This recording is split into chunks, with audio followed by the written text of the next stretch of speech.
All right, AP World History students, we are, I don't know, 36 hours from the exam thereabouts, depending on where you are.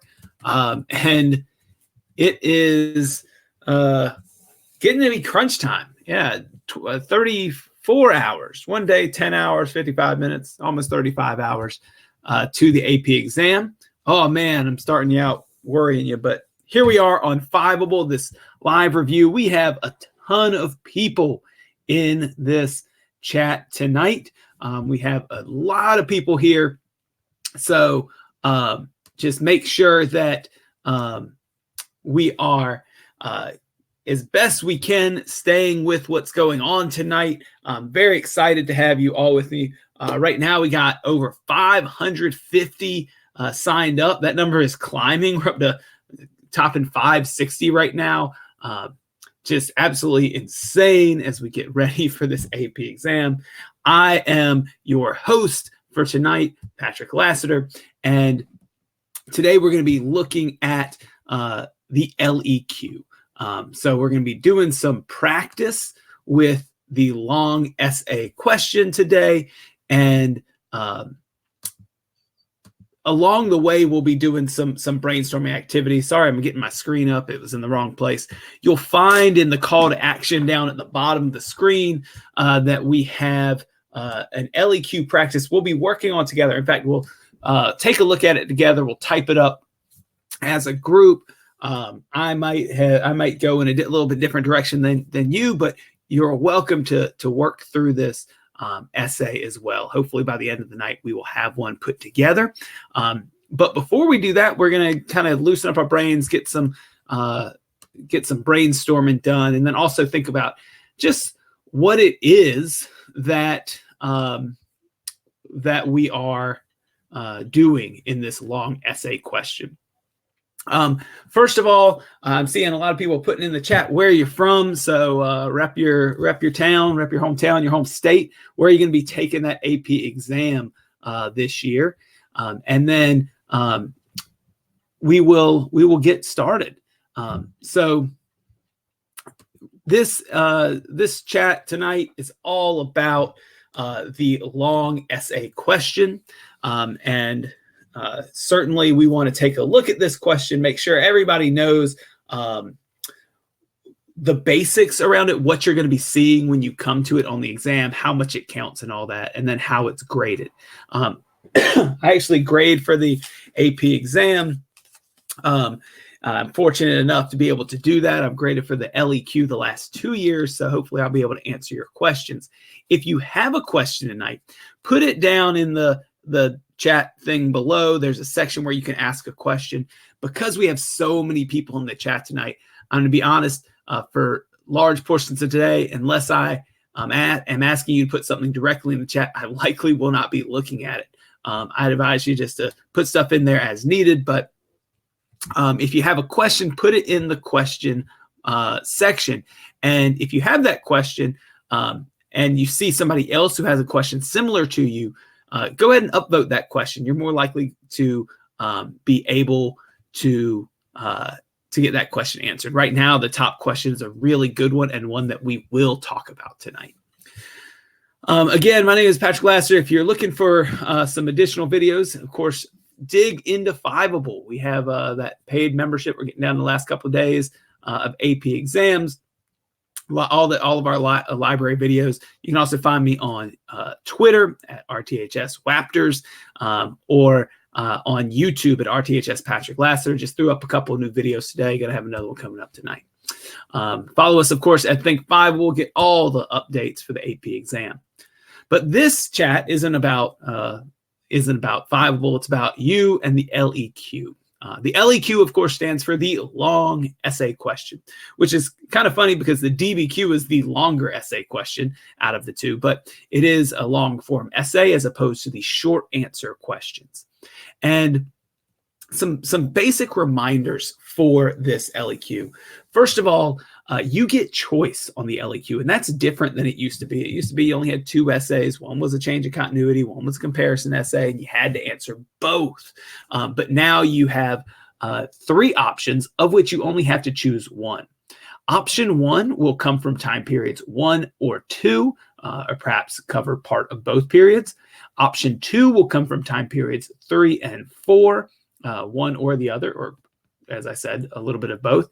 And option 3 will come from either periods 5 or 6, or perhaps a little bit of both. The LEQ is 15% of your exam grade. So it is worth less than the DBQ, which is 25% of your exam grade. And you write it all in the same block of time. So you'll have your, you get to the exam, you have your multiple choice, that's 55 minutes. Then you'll transition into the SAQ, which you'll get 40 minutes for, and then you'll have a 10-minute break. And then you have 100 minutes, that is an hour and 40 minutes of uninterrupted time to write 2 essays. And they only give you just a reminder to move on, but you don't have to go at the times they suggest. The time suggested for the LEQ is 40 minutes. That is time to plan and to write. And it could be a little bit less. Oftentimes people steal time for their DBQ from their LEQ. So you might be down to say like 30 minutes to write. And so that's, that's not atypical in writing an LEQ for the AP exam.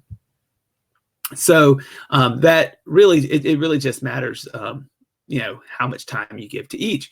If you're like me, I read a little slowly. So when it comes to the DBQ, it takes me a little bit longer to go through that reading period.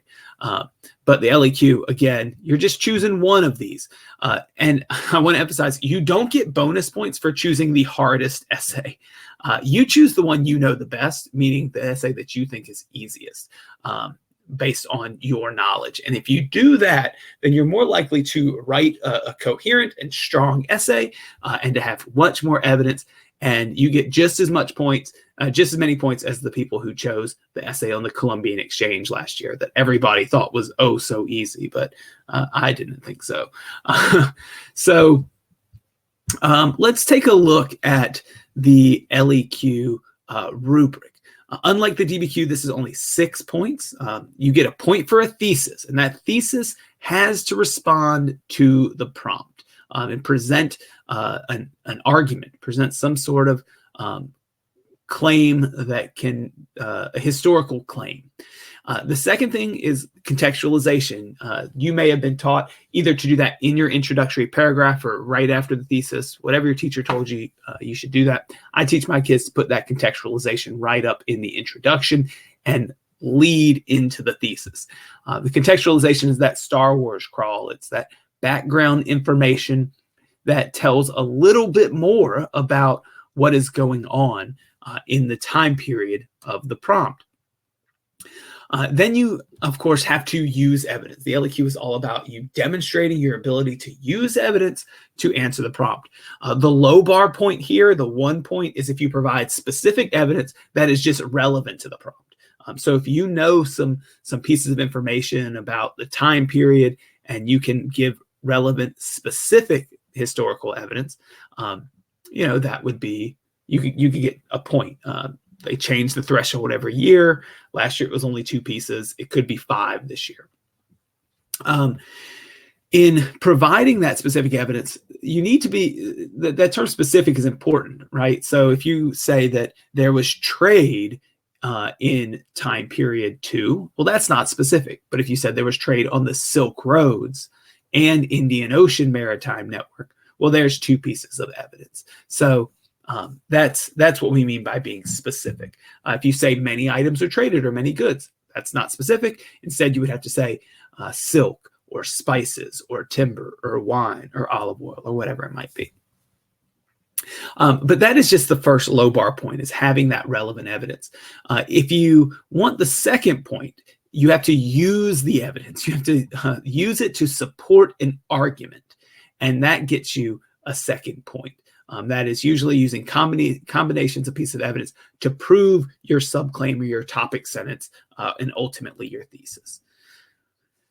You also get 2 points for analysis and reasoning. The first point for this is using historical reasoning, using change in continuity over time or comparison or causation to frame a historical argument, saying that A caused B, and then explaining how A caused B, or that that some aspect of ancient China was a continuity, perhaps the use of patriarchy was a continuity across time, and then explaining how that is a continuity and using evidence to back that up. That is what we call using historical reasoning. And if you demonstrate complexity, and that's an interesting point that some people might be maybe not so sure about how that looks. So I'm going to actually skip ahead to something I was going to put up later. Oh, I did not put it in here. Well, that's fun. In demonstrating complexity, what you're asked to do is use evidence somehow to to demonstrate an argument that has some sort of historical nuance to it. So maybe looking at like a special case in an argument, or if, for example, your essay is all about change, you look at the other side of the equation. You look at continuities as well, or it's all about similarities. Well, then you also might look at a difference, or perhaps in looking at differences, there's a nuance there that, you know, both China and Rome did something differently than the Gupta Empire, but maybe they did it slightly differently from each other. Right? That might be addressing historical nuance. The last thing that you can do to demonstrate complexity, or one of the last things you can do, is to make to look at alternative viewpoints or alternative arguments. So addressing the fact that what might be an argument against your argument, and then can you explain that, or explain why your argument still holds. That demonstrates complexity in an essay. There are a lot of other ways to do this. You know, it's one of those, I hate to say, you know it when you see it, but you want to really make sure you have a complete essay, not just like, here are 3 effects of something, right? That essay will work. It could get you 5 points on this, but to get that 6th point, you really need to show that high level use of historical analysis. So that's kind of the overview of this LEQ rubric. I'd love to be able to spend more time on it, but we want to get to some other things. And so first of all, let's kind of get to some of the questions that you have, and we'll spend maybe about 3 or 4 minutes thinking about some of these questions, and then we will move on to an activity that I like to do before we write, because it's connected to brainstorming and something I think is very important for attacking an essay question. All right, so let's go ahead. Let's take a look at this first question. We just looked at the rubric, right? So if we are low on time, what are the suggestions to get the most points possible? And man, oh man, this is something that, well, actually, if you're one of my students, we will go over this tomorrow. I wait kind of till the very end to do this with my students. If anybody in Mr. Lasser's class, shout out to you. So the points that you can get for, even if you're low on time, you can actually get a good amount of points the way the rubric is now. And I would advise you, if you have time, to write a complete essay. That is the only way to ensure that you're going to get the most points possible. However, you could, for example, if you're low on time, write a really solid introductory paragraph. And if you have contextualization and a thesis, well, there are 2 points right there. So let's say you took way too long on the DBQ and you're left with 10 minutes left. Well, the first thing you want to do is know what question you're going to answer. Read the questions, have an idea of what you know best, and attack it. Write that contextualization, write that thesis, right? And hopefully that'll get you 2 points. From there, write your first body paragraph. Make sure that you have a good topic sentence, that you're using evidence. Start with whatever aspect of your thesis you have the most evidence for, and make sure to start piling that evidence on and explaining how it supports your argument. And if you can do that within 2 paragraphs right there, you could get 4 points, perhaps. If you have time to write a second body paragraph and you're demonstrating those historical thinking skills, you might get 5 points. It'll probably be quite difficult to get all 6 if you're real short on time. But let's say even if you miss contextualization and you write a good introductory paragraph with a thesis that gets the point and a good body paragraph, you're still looking at 3 points, which, across the nation is typically the average. Though I know people who are joining this chat today, you are likely going to be scoring way higher than that. All right, so that's low on time. What counts as evidence? If you forget specific evidence, what do you do? So as far as evidence, it must be those examples I gave you earlier, right? It must be specific. You can't just say something generic like goods moved along trade networks, or religions moved along trade networks.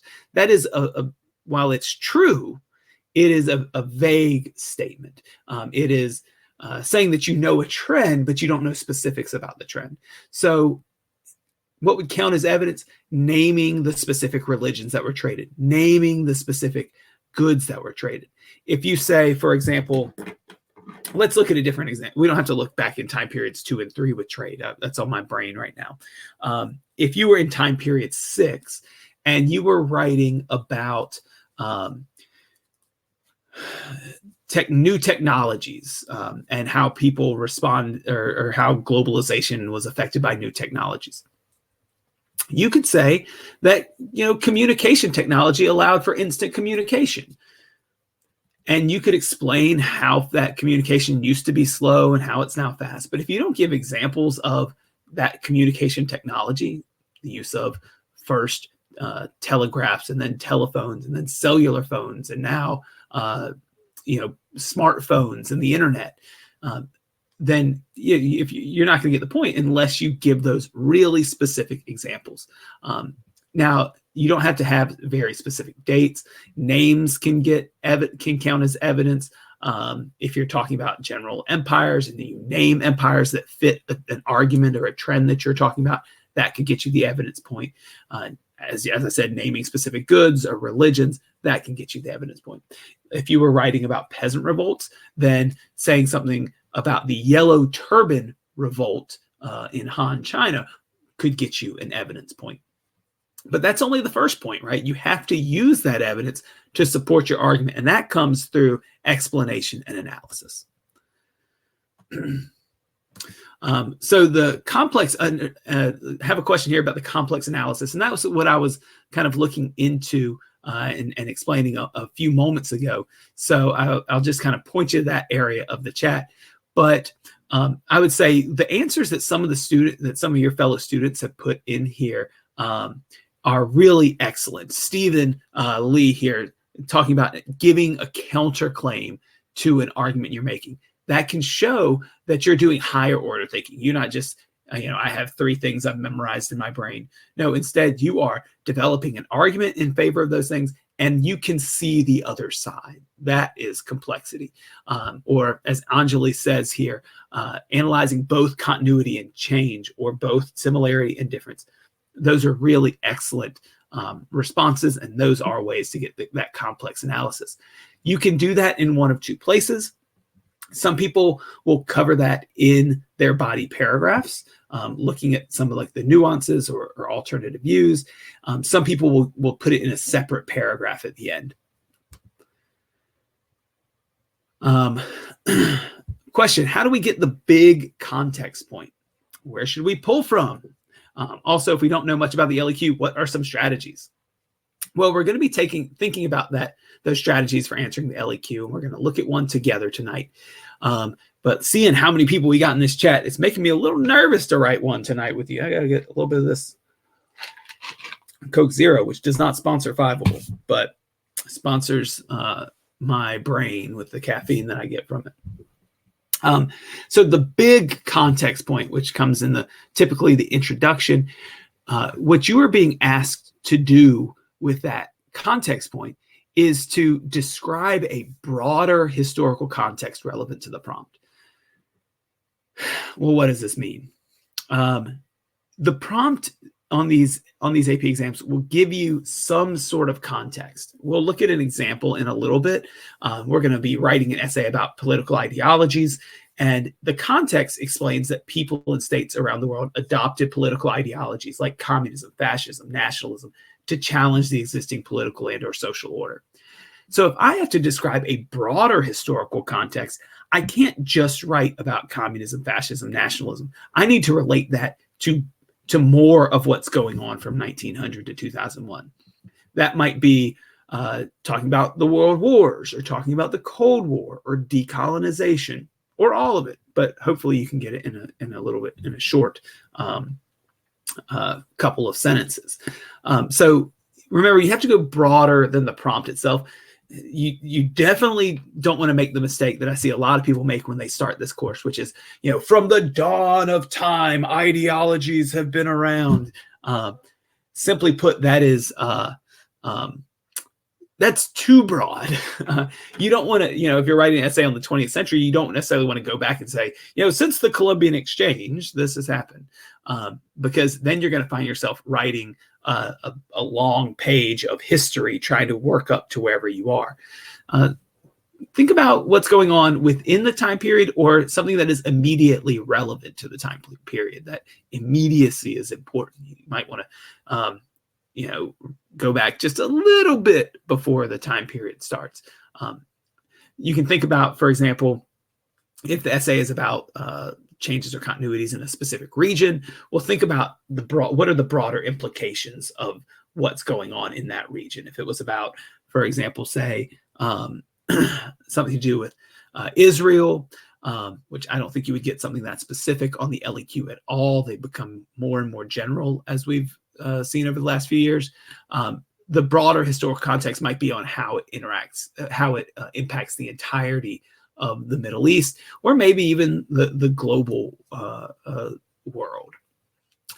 So those are some things to consider. We will write some sample context, or something I think would get the sample context point in a little bit.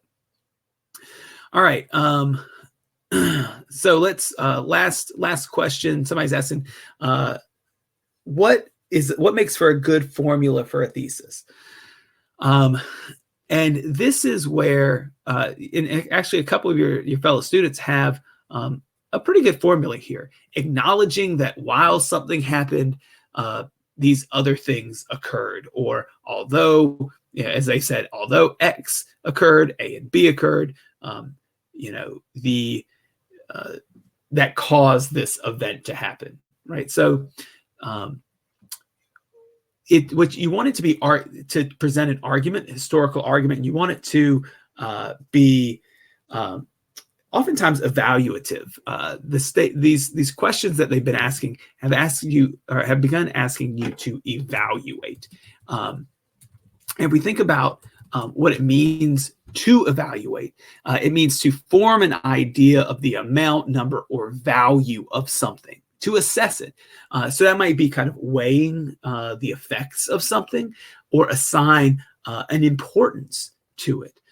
So how, although there was, 2 or 3 items traded, the most important item traded along the Silk Roads, where it was the Buddhist religion, perhaps. Maybe that could be your argument, but that is evaluative. You are making some sort of judgment, some sort of assessment on the value of an event, historical process, whatever it might be. And as long as you're being evaluative, if it says evaluate, then that's a good formula for a thesis. Okay. Let's get our brains working a little bit. And let's do a little practice. So I'm actually going to start something here that I do with my own classes. And that is something I call Name 5, Name 5, 4, 3, 2, 1. Perhaps your teachers use something similar with you. And it is a brainstorming tool that I like to use, because when you get to a prompt for an essay, I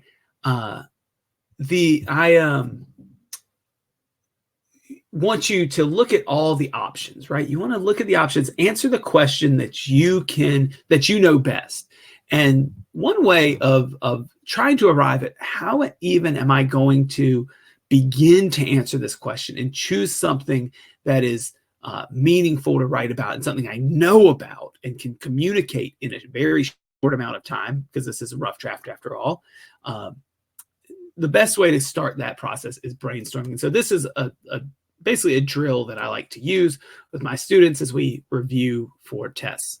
So brainstorming, of course, is brainstorming what you know is one of the first steps in attacking an essay. So let's say that you got an essay on Atlantic revolutions, as there was actually an essay on a few years back. The essay asks to compare the American, or choosing two of them, compare the American, Haitian, and French revolutions.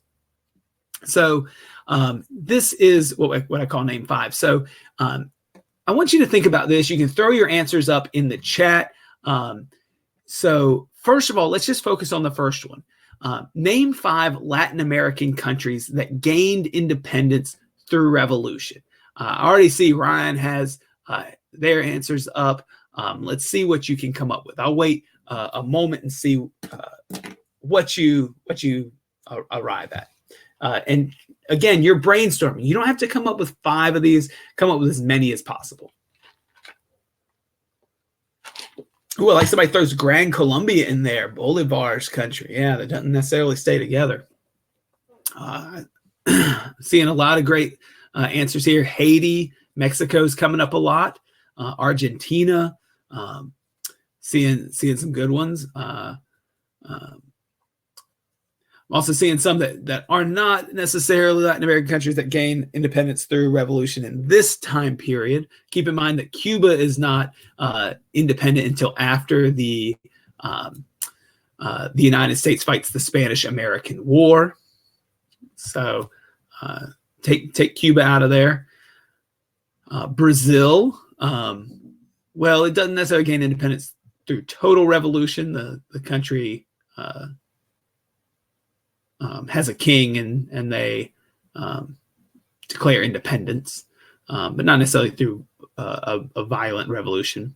Saint Domingue, another name for Haiti. So a lot of really good answers here. So we can pick, for the most part, the countries of South America, Chile, Bolivia, Argentina, the countries that make up Gran Colombia, Venezuela, Ecuador, right? They gain independence through those Latin American revolutions. We also throw in Haiti. Remember, it's part of Latin America, Mexico. Those are all excellent answers. Now let's move on to this next one. All right, let's think, we want to bring up evidence. Perhaps we're writing about the French Revolution and we want to write about the process of the French Revolution. Can you name 4 important events during the French Revolution? Things that might be relevant to an argument about the revolution in France. All right, seeing we got some answers here. Siege of the Bastille, good.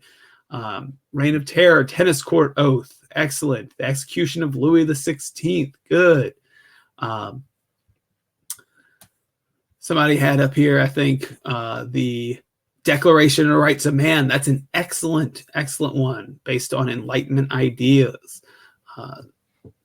The Women's March on Versailles, excellent. Think about if you took a view in an essay talking about the role of women in, say, the American and French revolutions. That would be excellent if you could come up with a couple examples that would strengthen your argument. The development of a national assembly, very good. So you're getting the idea here. We're not going to go through all of these. Cause the American Revolution, issues of representation, taxation, natural rights, the British government abolishing colonial legislative bodies. So those are all things that caused the American Revolution. Leaders of Latin American revolutions, Bolivar. Give me some others. Jose de San Martin is a really great example of these Latin American revolution leaders. I'm blanking in Haiti. Somebody put it in the chat. Leader of the Haitian Revolution. Help me out here. Help me out. waiting on the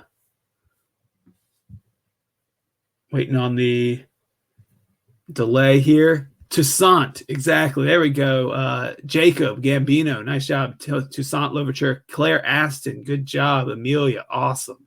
Mimi, great job. Juanita at 18 something something something. All great answers.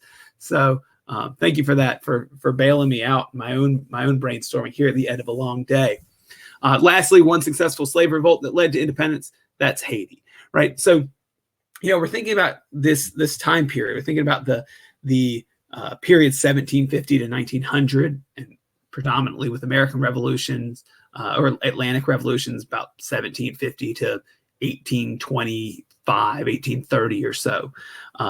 If trying to come up with whatever we can quickly is going to let us start writing a little bit faster.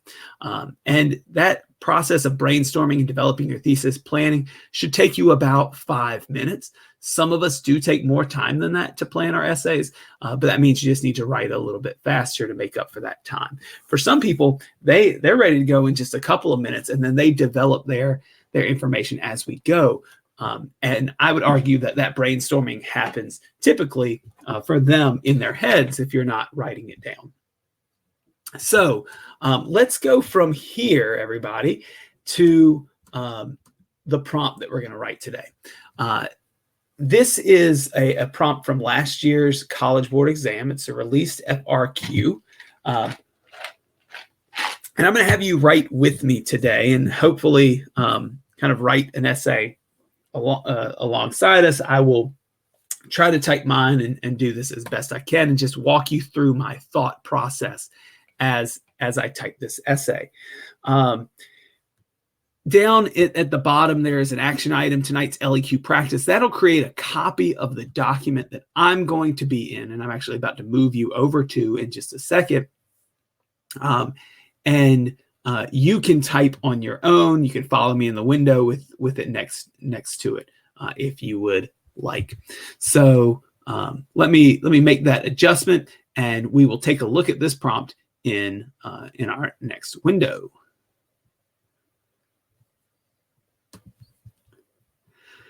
All right, close this and see if I can cast a new tab. How's everybody feeling so far? Put it in the chat, 1 to 5, how you're feeling right now. Hopefully, so far we've covered some items that are of note. I know we got a lot of questions down in the chat, so that's really, really great. So just 1 to 5, 5 being the highest. How are we feeling tonight? A lot of 4s popping up. Let's see if we can get this screen to move over. All right. So we're gonna do our best to work together in this LEQ practice. All right, getting a lot of 3s. People who are not feeling great, maybe a little tired. I can't emphasize enough. Next week or tomorrow night, not next week. Tomorrow night, get some rest. That'll really help you. But the fact that you are here tonight, registered for this event, and taking a little bit of time out to practice some multiple choice definitely shows a lot about your dedication to the course. So here we are, LEQ practice, 5-level review. Everything here, most everything that you see, these images, they are from the College Board. So using them just here to go through for just to give us an example. Now, I will say this. The directions will give you 3 options, and you can take a look at the College Board resources to see what the other 2 essays were last year. We're going to focus on question 4 from last year's exam, or at least last year's released exam. And it just says, in the period 1900 to 2001, people and states around the world adopted political ideologies such as communism, fascism, or nationalism to challenge the existing political and or social order.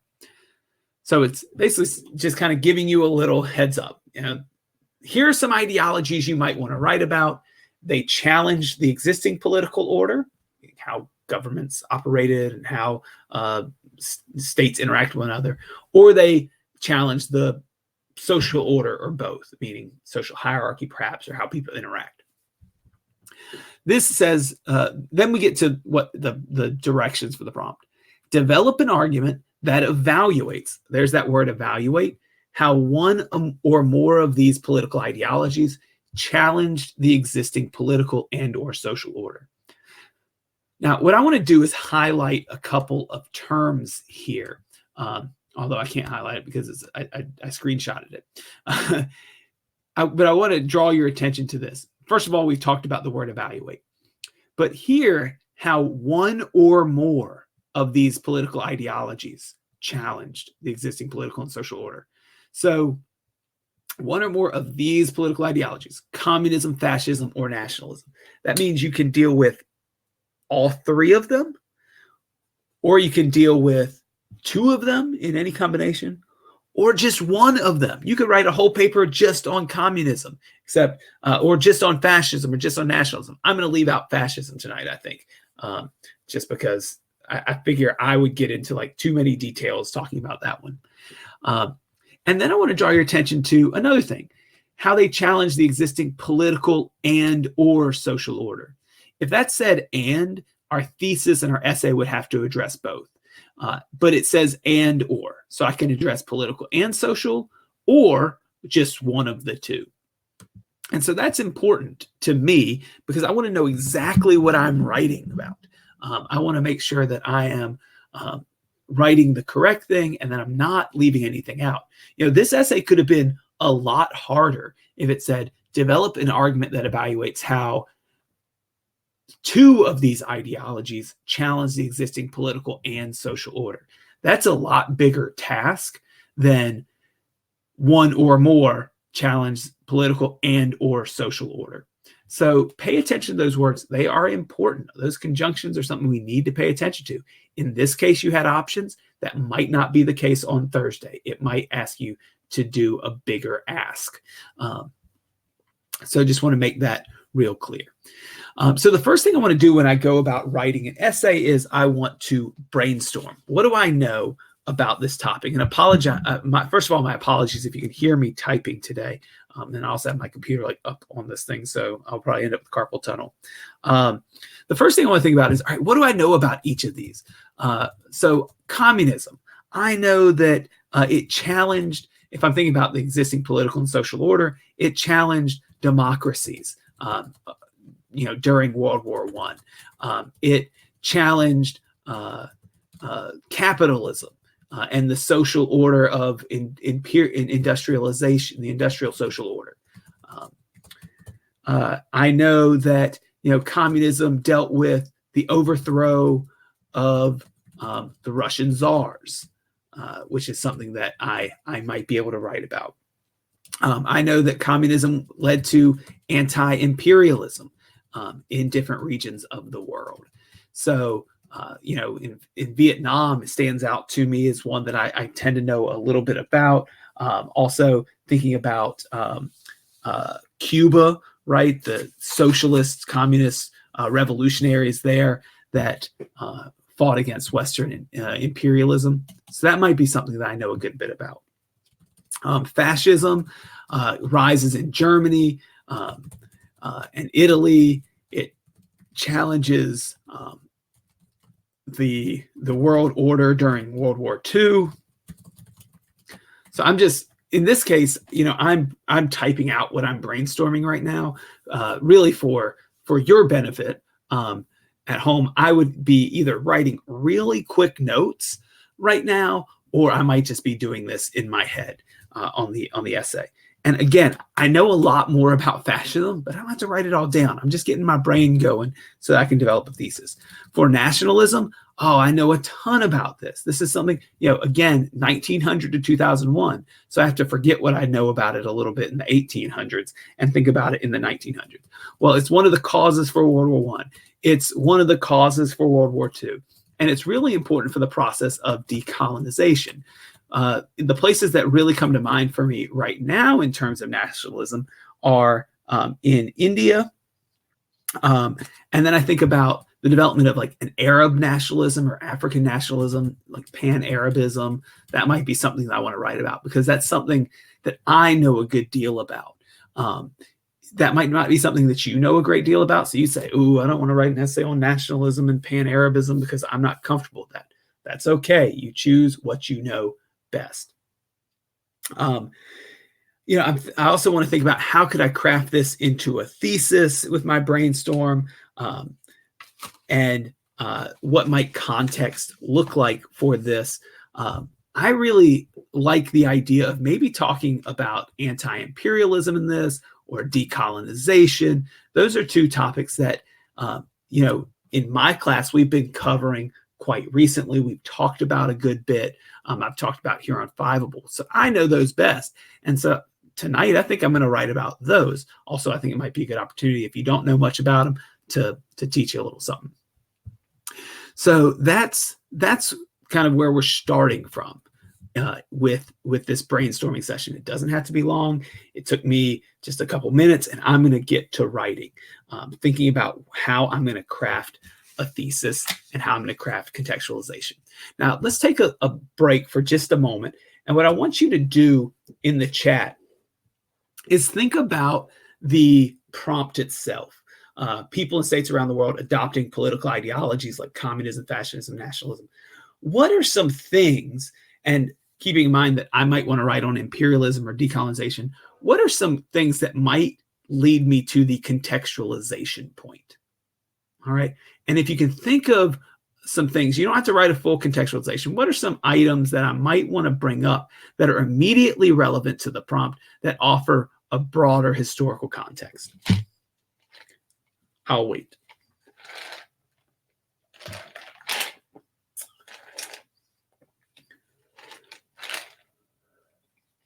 Right, because I'm going to start my intro paragraph with contextualization. So let's see. You know, all right, I'm seeing some things that are relevant. I am seeing some things like the Enlightenment. You know, if we can connect the Enlightenment to the rise of nationalism, that might work. Otherwise, you know, that stretches back into the 1600s. That's a long way back. It doesn't seem quite immediately relevant, but it could be, especially if we connect it to nationalism, the rise of nationalism. The World Wars and the Cold War. Yeah, definitely. Industrialization and thinking about the rise of communism. All right. Talking about, if you're thinking about I saw somebody talk about proxy wars. We're thinking about the challenges to the existing political order. That would certainly work. So yeah, a lot of good things in here. Let's see how we want to start this essay. So I'm gonna scroll down. And we're just going to start the essay right here. Again, this is a draft. Pardon all of my typos that will inevitably come out here, and that we'll be dealing with throughout this essay.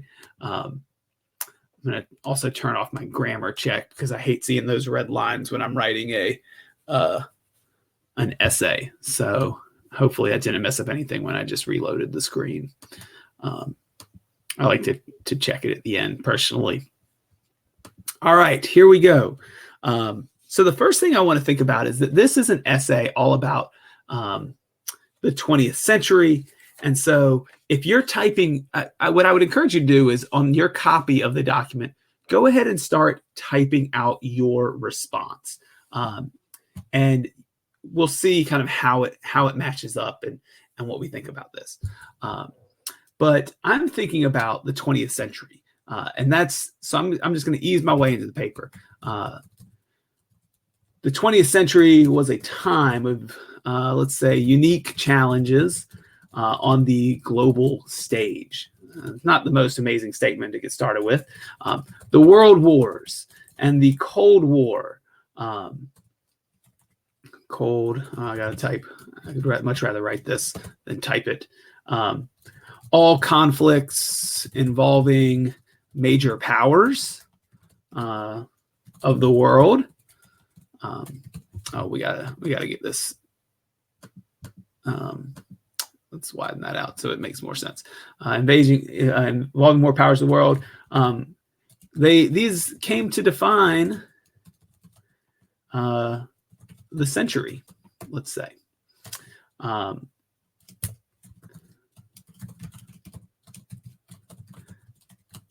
World War II, though, the world took on a new face as the process of decolonization, because that's something I'm going to write about. So I want to make a connection and talk about the broader context in the 20th century. So this process of decolonization challenged the imperial system of the past, and led to new opportunities. I'm a notoriously bad speller. Across, and here I want to think about like broader historical context. I'm thinking about the world, but where specifically are we seeing decolonization challenge imperialism? Well, we see it in Africa, Asia, and even in the Americas with kind of neo-colonialism and economic imperialism. This process was aided by ideologies, because I want to make a connection now between, we've talked about the world wars, the Cold War, after World War II, decolonization occurring in Africa, Asia, and the Americas. Right? So we're offering a broader context for understanding these political ideologies and the era that they come about in. Basically, hey, I know some things that happened in the 20th century related to these.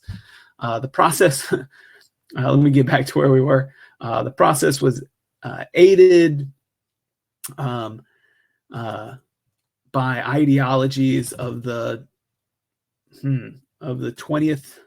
Well, I guess some of these started in the 19th century that found a home in the 20th century.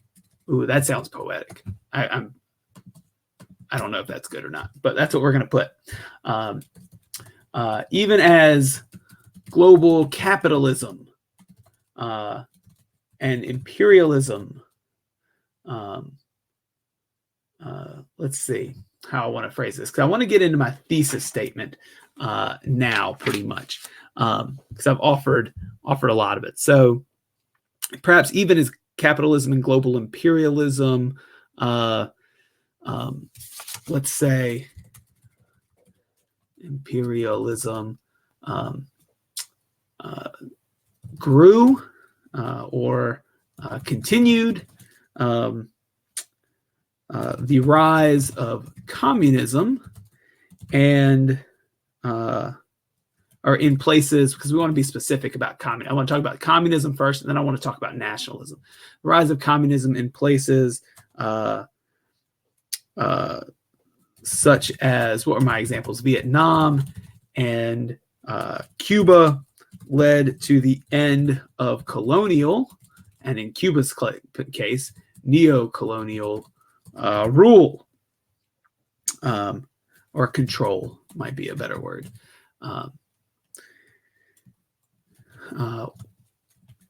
Elsewhere, nationalists. So I want to go to my second part of this thesis. I'm looking here at the brainstorming stuff that I did on paper, trying to get this together. Elsewhere, we see nationalist ideologies uniting. Elsewhere, nationalist ideologies united.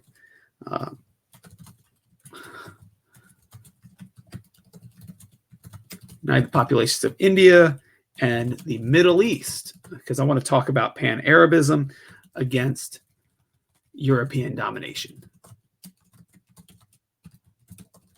All right. Wow. Thanks for sticking through me with that one. I really don't want to look at the comments as you comment on my maybe perhaps talking out loud as I type. So hopefully you can forgive me. So let's take a look at this. My thesis here, I'm going to go ahead and highlight for you. I want to say that, even as global capitalism and imperialism continued perhaps into the 20th century,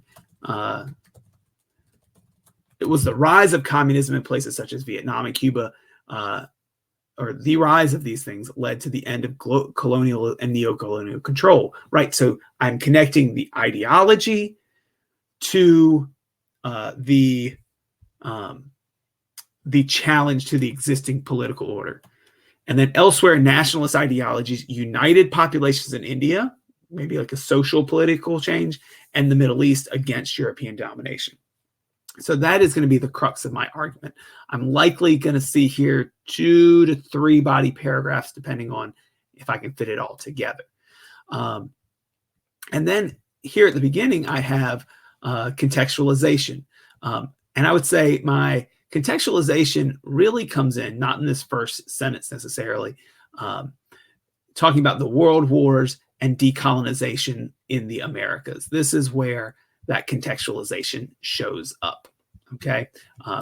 Placing these new ideologies, these new challenges in a little bit of a broader historical context. And again, this is not given information. It doesn't say anything about decolonization of the World War specifically, so I have a lot of room to talk about. So from here, we want to go and type our body paragraphs, or I guess you would be writing your body paragraphs in the case of the AP exam. So let's get started with that. In your paragraphs, first, as you notice, I've indented. Please indent for your readers. It makes looking at paragraphs much easier. And then using transitions and topic sentences really helps. So again, if anything, at least in this, you'll get a little bit of information about the process of communism in Vietnam and Cuba, and nationalism in India and the Middle East. But hopefully you will also be getting an idea of how I go about attacking this essay. So firstly, I'm going to try to turn my voice off here. I think that'll help me speed up a little bit. If you want, because you're going to have access to this later, go ahead and just spend a little bit of time, mute the computer, type out your own first body paragraph or introductory statement, and then we'll take a look at the paragraph that I get when I'm finished typing it.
All right, so where I'm at right now is in this essay, I'm writing about the use of communism as Ho Chi Minh sought to challenge the authority of France. That's the first thing, and really focusing on how communism led to anti-imperialist ways of thought.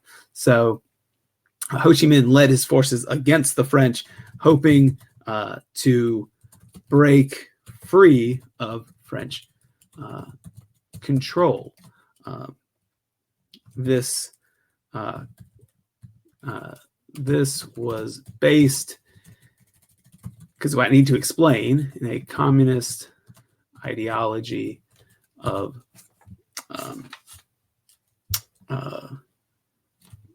bringing control of the government to the people of Vietnam. He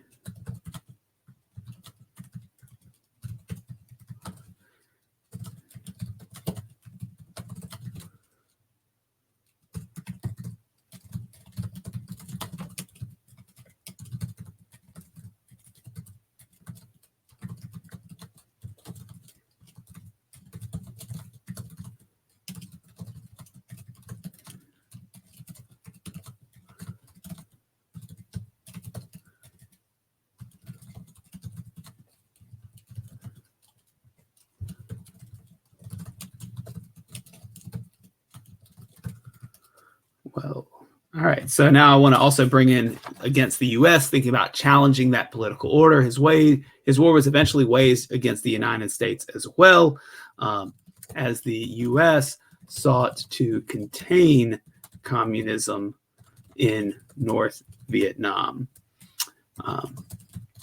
a major policy of the Cold War era for the U.S.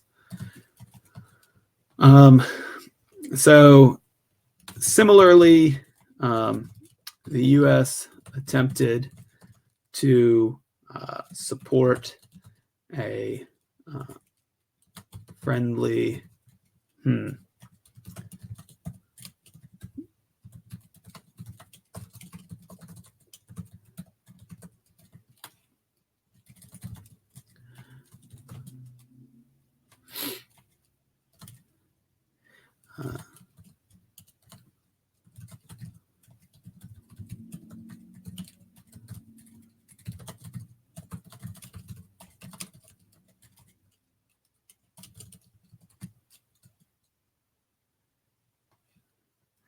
So here I've kind of written myself into an area where I want to talk about how communism pushed back against the political order of the United States. Fidel Castro, the U.S. attempted to contain communism. In Cuba, the communist-leaning forces of Fidel Castro, I'll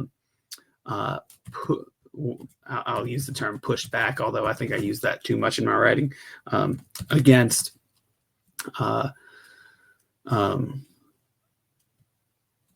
American and other Western economic imperialism.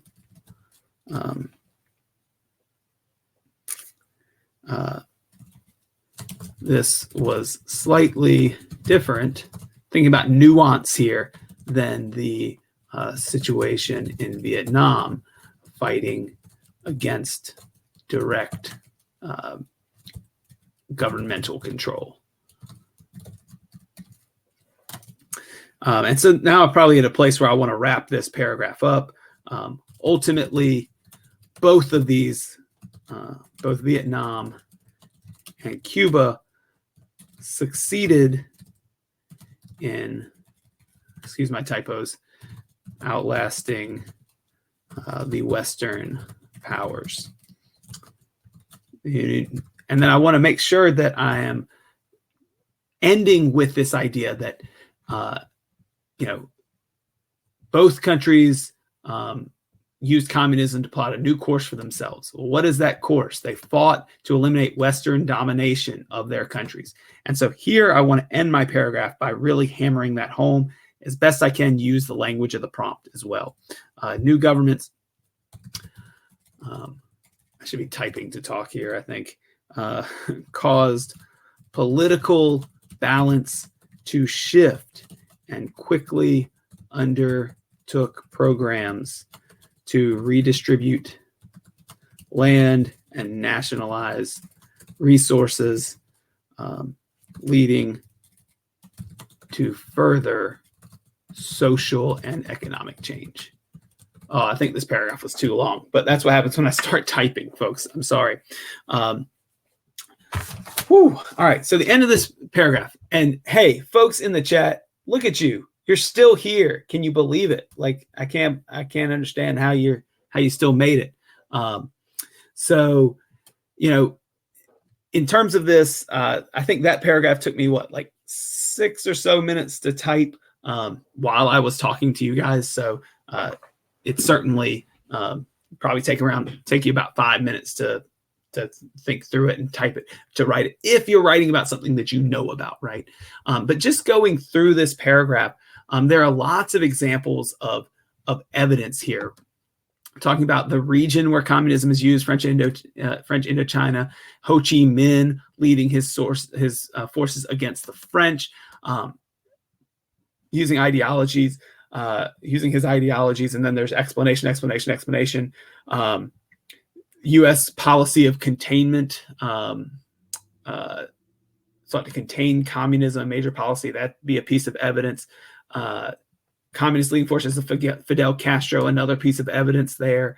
And then here, kind of this trying to look at the nuance and the difference between the situations. Fidel Castro overthrowing a government of Cuba, an independent government of Cuba, although seen as a puppet of Western powers, and then Vietnam fighting for its own independence, first against France, and then in uniting the country together under communism. I'm going to attempt here to talk through a little bit more of this. So I'm going to use a tool here and use voice typing. So let's take a look at what our next paragraph might be on, and I'll probably have to perhaps even just wrap it up after paragraph 2 if I'm running long, because when the essay comes about and the topics come up on this paper, the essay, or you're writing the essay, if you're running out of time, you got to just stick with your best argument.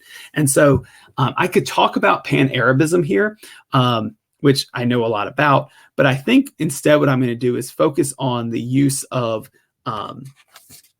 the use of nationalism in India as my second argument. That's probably all I would have time for, because I took so long on that first argument. So I think another thing to consider is just utilizing your time and using the arguments you know best. I'm just going to, at this point, cut my argument on Pan-Arabism. It's fine that it sits there in the thesis, but I'm just not going to carry it through to the end. So hopefully the nuance that I take a look at in the rest of the essay will play a role. All right, so my second body paragraph, what do I need to say? Well, I need to address, maybe make a connection with my introductory paragraph, and then talk about how nationalism led to a change in political or social situations in India. All right.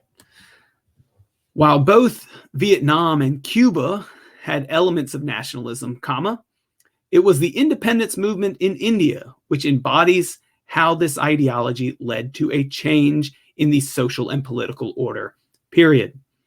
The nationalist movement in India began in the 19th century in response to British imperialism, period.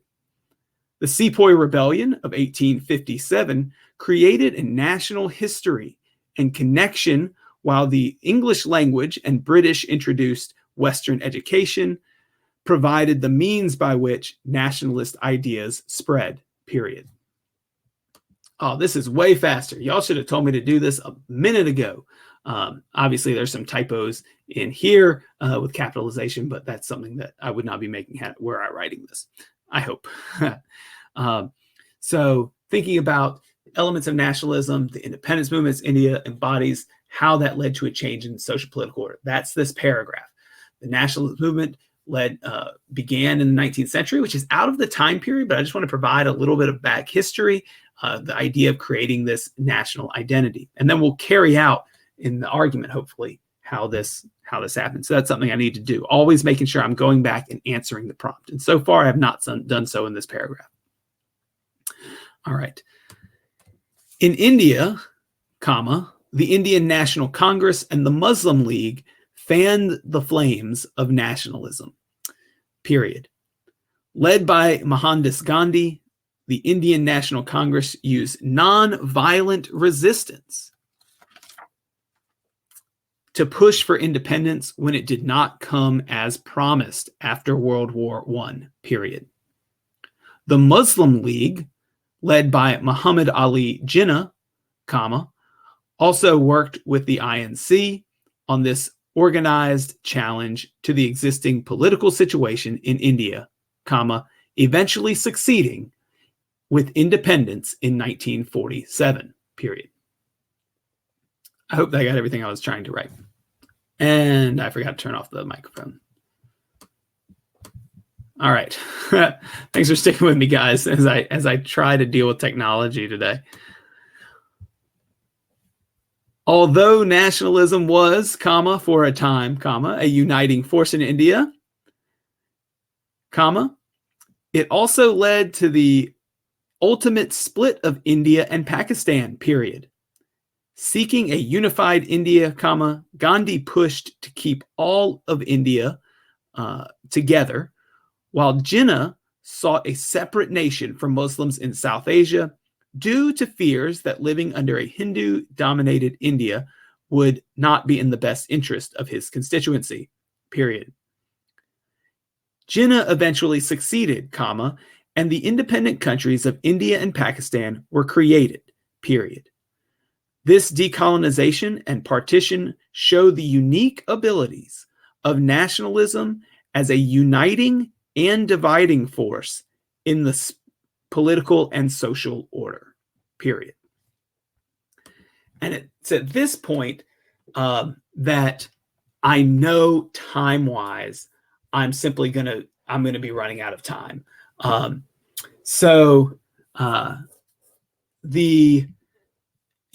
looking here and thinking about how did nationalism lead to this social order or this change in political and social order. And in India, it led to uniting them together against the British, but it also led to here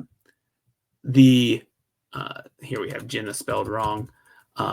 It led to kind of a Muslim nationalism and a Hindu nationalism, which eventually made these countries split and the partition take place. And so that's what I'm trying to get after here. I will say, in cutting out my last paragraph, I don't know if I'll get the complexity point. I think this part of talking about nationalism, the nuance of the fact that it brought India together to get rid of the British government through nonviolent practices, but it also led to that split. I think I might get the nuance point, but I feel it's up in the air if I don't get my last argument in. But for the sake of time, I just simply do not have the time to do that. And that might be what you find on the AP exam. It's not the end of the world if that's the case. From there, you simply want to make sure that you can close out your paper. In your concluding paragraph, I want to make sure that you know that you can restate your thesis there. You probably won't be making a major argument, but if you get to the end of the paper, for example, here I've gotten to the end and I have not talked about the Middle East, I might want to, I want to restate my thesis, really making sure that I answer the prompt and that I am addressing what I argued in the paper. So I really want to talk about the role of communism in challenging the political order in Vietnam and the social order in Cuba. And I want to address the idea that nationalism led to a change in the political order in India, the existing political order. So in restating that thesis, I would probably just cut out what I had about the Middle East. I could also go back and line it out in my intro paragraph, but if I'm running out of time, I simply can't do that. So, I think, first of all, thanks for sticking with me over the last, I guess we were about on 20 minutes of writing for this essay, maybe about 25 minutes, which is not the full 40, but I think it's pretty clear that I had come up with some ideas of stuff to write about earlier today. So I have a little bit of an advantage. I will say that when I wrote this out earlier this afternoon, I was able to get 3 paragraphs in 35 minutes, but keeping in mind that I teach the subject, I had a lot of stuff, and I graded this question last year. So I was pretty sure of certain things that might fall in this question.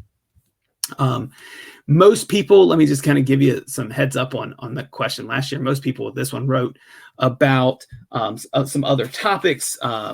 For example, the rise of Nazi Germany and its it leading to World War II and the Holocaust. World War II being a challenge to the political order, the Holocaust being a challenge to the social order. A lot of people wrote about the Bolshevik communist revolution, challenging the existing political order and social order of Russia. A lot of people wrote about Mao's communist revolution in China, challenging the political and social order there.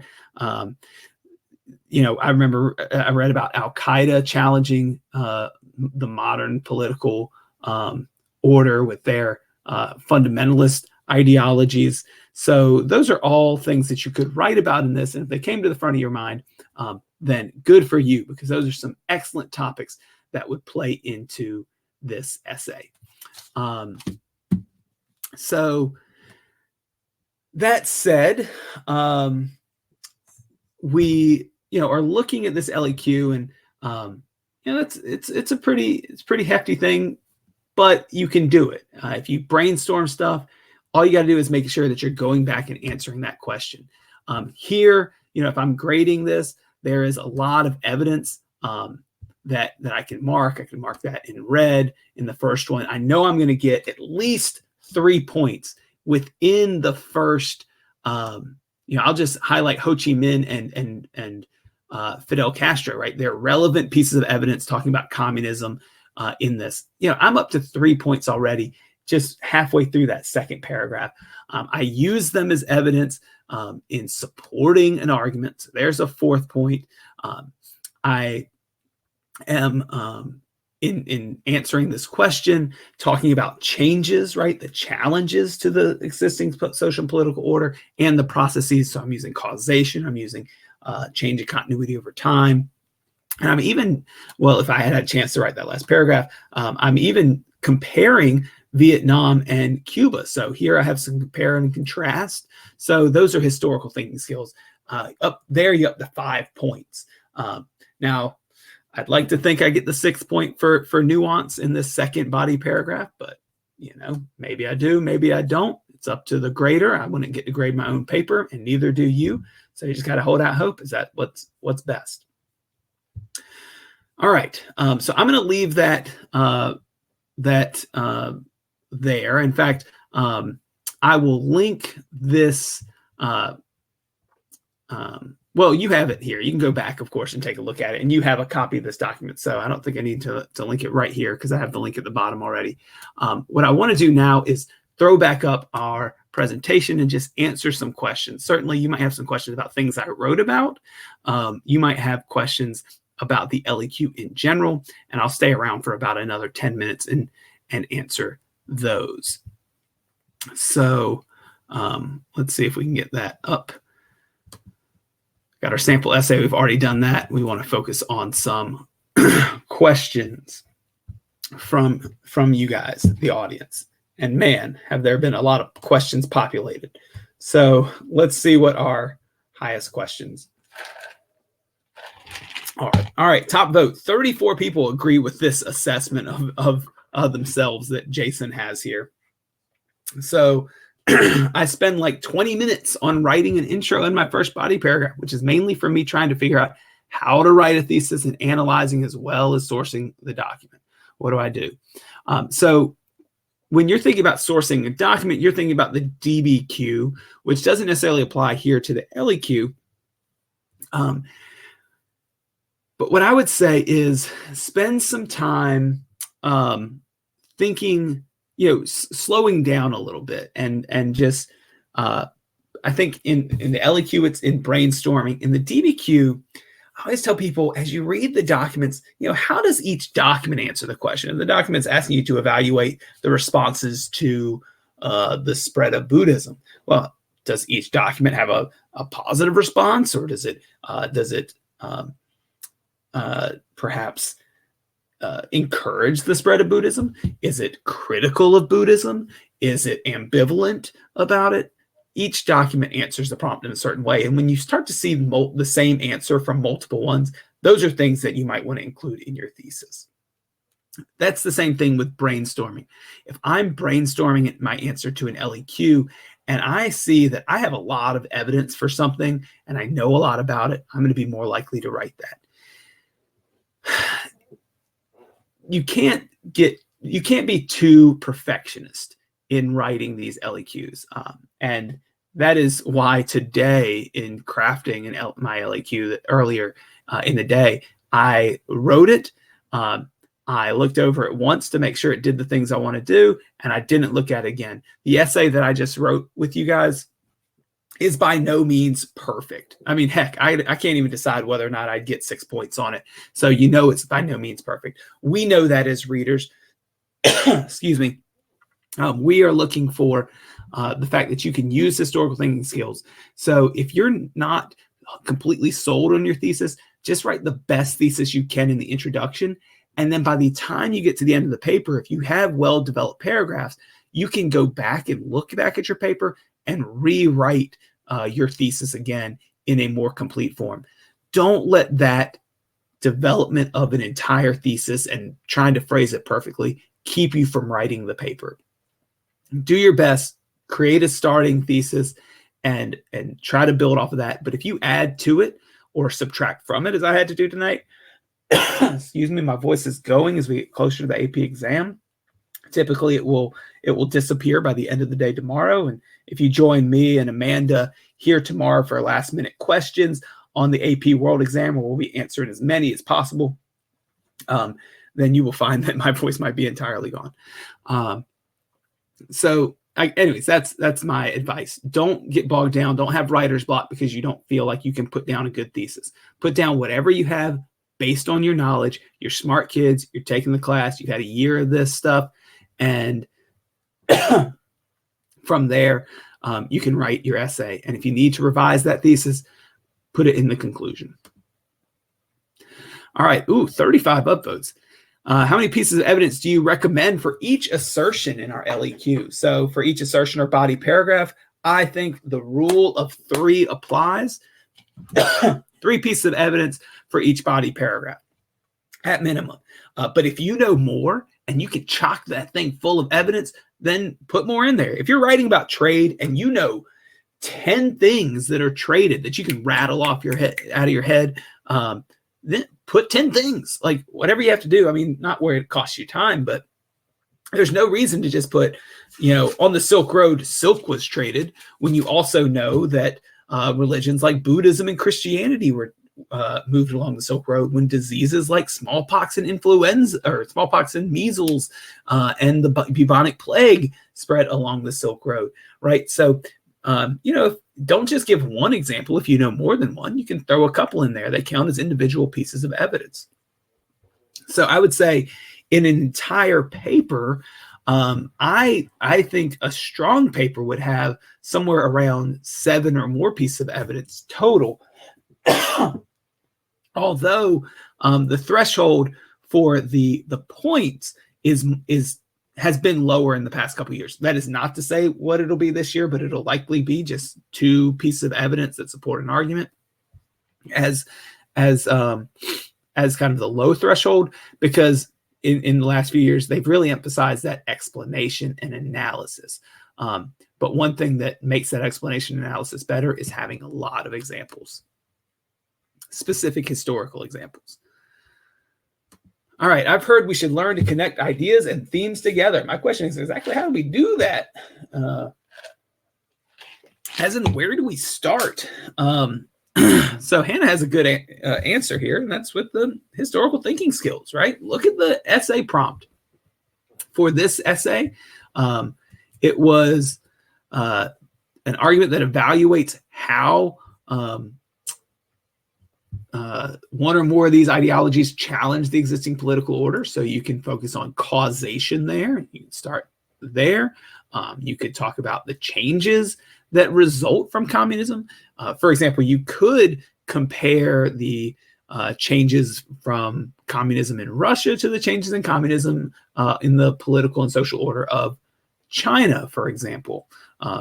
There's a lot of ways that you can go with these questions, but you got to just decide how you want to attack it. And that'll help you connect your paragraphs together. If it's comparison, that's how you're going to transition from one to another. If it's causation, you want to show perhaps the entire process. The But I think Hannah's right. You want to start with clear historical thinking skills and attacking the question with what you know best. What is HIP? Oh, okay. So this is in reference to what you were asked to do, and you may have seen it in the chat, what you're asked to do in a document-based question. For a DBQ, and we have some videos on DBQ that you can go take a look at, you were asked to source 3 documents.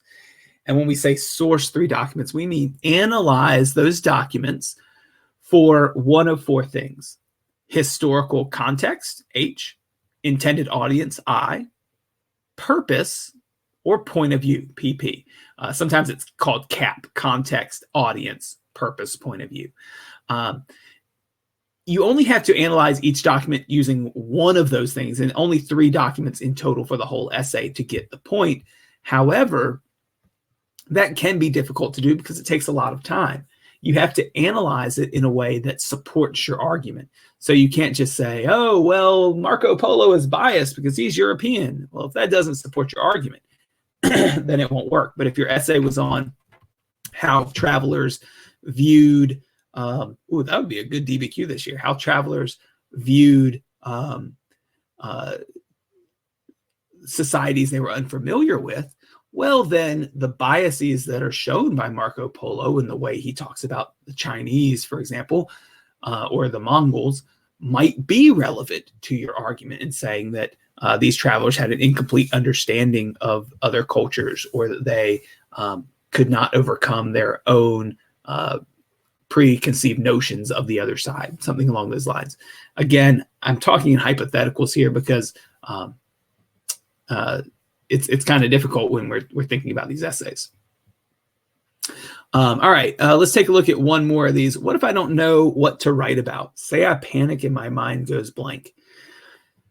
You know, this is something students deal with. And I'm not going to say that nobody on this chat will deal with it, although there are 951 of you who signed up for this. So the hundreds of you, certainly it might happen. But let me tell each and every one of you that you have spent a year in this course. You know stuff. You know how to answer these questions. You might be thrown off by how they ask the question or the language that they used. But if you just spend a little time, I would say breathe a little bit, take a deep breath if you get to that point, if you feel like your mind's going blank, and just slow down. So you know, look at my example tonight. If you don't get all 3 body paragraphs that you want written, you can still get a hefty amount of points with 1 or 2 body paragraphs if need be. So try your best to remember. You get a choice of essays for the LEQ. So pick the one that you are getting some clarity with and attack that one. For the DBQ, the answer is all right in front of you. The one thing I have to say is trust yourself. Attack the question, answer it. You know, the idea of going into the AP exam and wasting that hour and a half should not be in your mind in the least.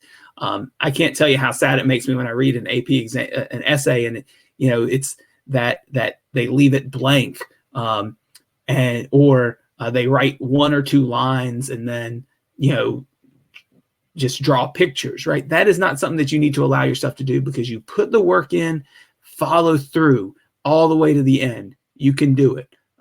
You know, we're not judging what, you know, you personally on what you know and don't know. We just want to see, can you create an argument? Can you make an argument related to a historical process? And there's still points out there that you can get, even if you feel like you're going blank. Use that brainstorming process. Think about what you know in the time period, what you know, as Lynn is saying here, what you know about the topic at hand, and do your best to answer the question. Even if the thesis isn't right on, you might get the contextualization point, or you might get some evidence points. All right. So it is getting late, guys. It is almost 10:30, so I've got to wrap it up because I have an AP course to deal with tomorrow. Also got a video to record tonight, and you can hear my voice is almost done for. What I will say is thank you so much for joining tonight. Actually, if you want to take a quick screenshot, here's another brainstorming activity for a name 5, 4, 3, 2, 1 that I thought we might run short on time, so I threw that in there. But you can go back and take a screenshot of that in a little bit. But I really think that for the folks of you who are here engaging this, that this kind of work will pay off every little bit. Don't let yourself get in your head. If you weren't happy with my writing, you certainly have the right to feel that way, especially listen to me ramble for the last hour and a half. But I'm your host, Patrick Lassiter. I really enjoyed being with you tonight. This is my favorite time of year because on Thursday at 8 a.m., when you go in to take that test, it's all going to pay off. So have a great night, and I will talk to you tomorrow. I'll be here with Amanda tomorrow night. And we'll answer your last minute questions, the things that are burning in your brain and keeping you from going to sleep. Thank you for the kind words as people have it in the chat here.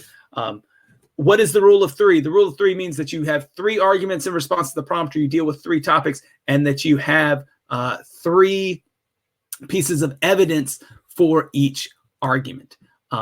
So that is what we have, what we're referencing in the rule of 3. I saw that in the chat. Great question to end